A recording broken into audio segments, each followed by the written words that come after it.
G'day Reefers, I'm Cam the Fish Guy. Welcome to Gallery Aquatica TV. Today we're back at Reef Redo. The latest installment we're going to bring to you will include filling the tank, doing a bit of an aquascape, we're going to finalise the plumbing and basically get the tank running to the point that we can start the cycle.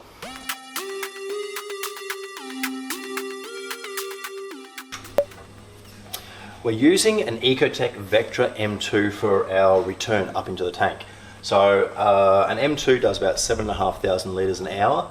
We've got a 600 litre tank, minus the head height. We're probably going to be looking at running around about a 10 times turnover between the tank and the sump.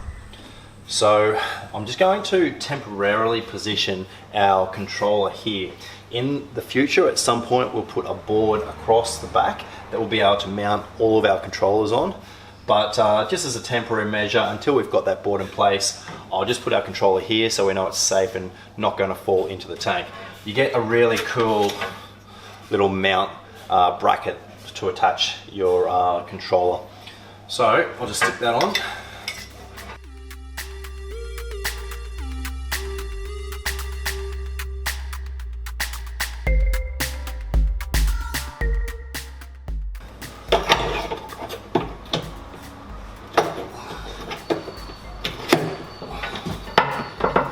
Okay, so there we have it, our temporary position for our return pump controller. The last time we were here, we started the plumbing. Now we have an overflow box in this section behind the tank, between the tank and the wall, and our drains come down and they're going to go into the sump with these pieces here. So I just need to connect our barrel union to the plumbing on the top side of the tank. So I'm going to feed these through the holes that we drilled and connect them onto the unions.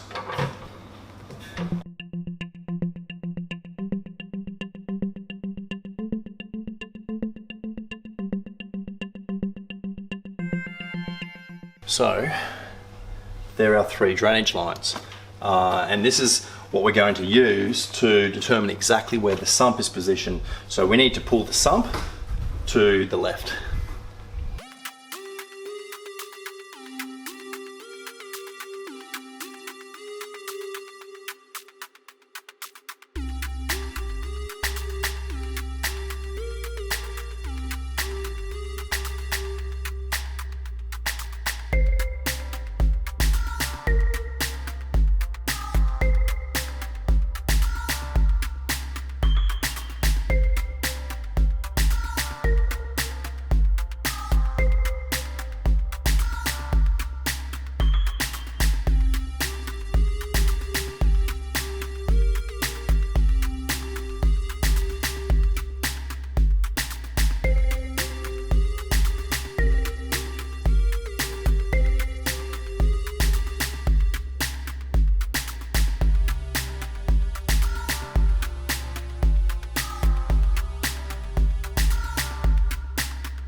I've almost completed the last of the plumbing and it looks pretty good. I'm pretty happy with it.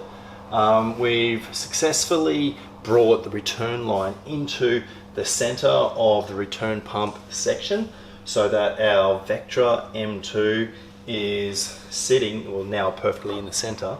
It was a little bit close to this right hand baffle, and so I've just added a couple of extra barrel unions just to give it a little bit more length, and if I ever want to change the plumbing, having 2 extra barrel unions makes it very easy to dismantle anything and redo it if required. But it's looking good, I'm pretty happy with it. Our drain line is also finished. I put a barrel union on the primary drain line We've also got our Durso secondary line and our emergency overflow line. But we're pretty much ready to fill the tank and test it for leaks. I've just put in the first few pieces of rock for our aquascape, and I'm going to try and get some epoxy into the structure just to strengthen it before we finish the structure, which we'll probably do after the tank is filled with water. And I'm using our DD brand epoxy. I'm just cutting up 2 pieces, one of each color, mixing them together to form a homogeneous putty, which then I'm using strategically between the pieces of rock to secure the rock when it sets. The DD is a fairly easy brand to use of epoxy. It's a relatively slow set, so you've got a lot of time to sort of get it right. So I'm just going to put in a few pieces and then we'll fill the tank and we'll do the rest of the epoxy once the water is in.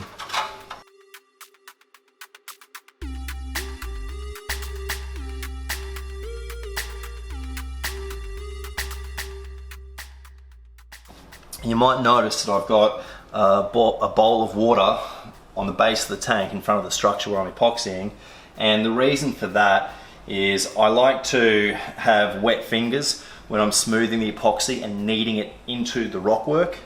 I find that a lot easier than trying to use dry fingers, which get a little bit sticky with the epoxy.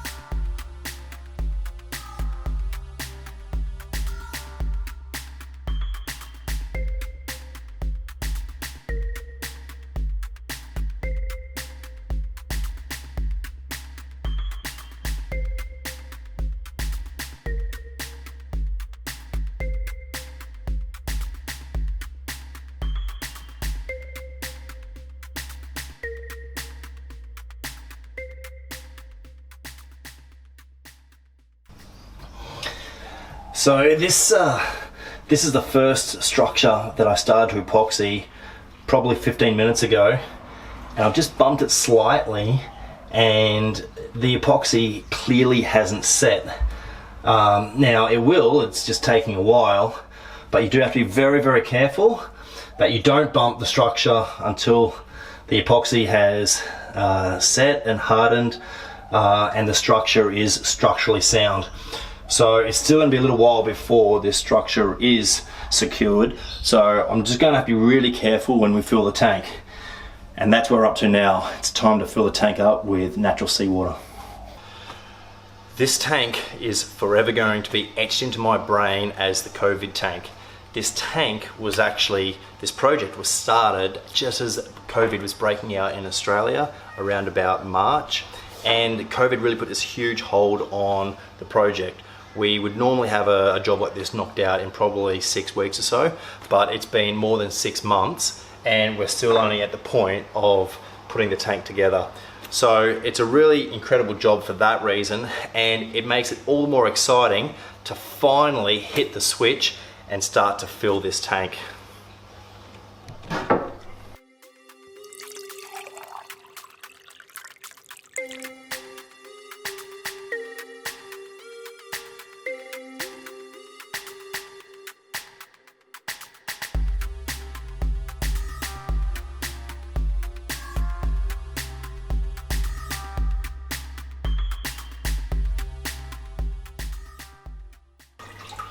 One of the things I love about the metric system is the fact it is very easy to calculate the volume in litres of your aquarium.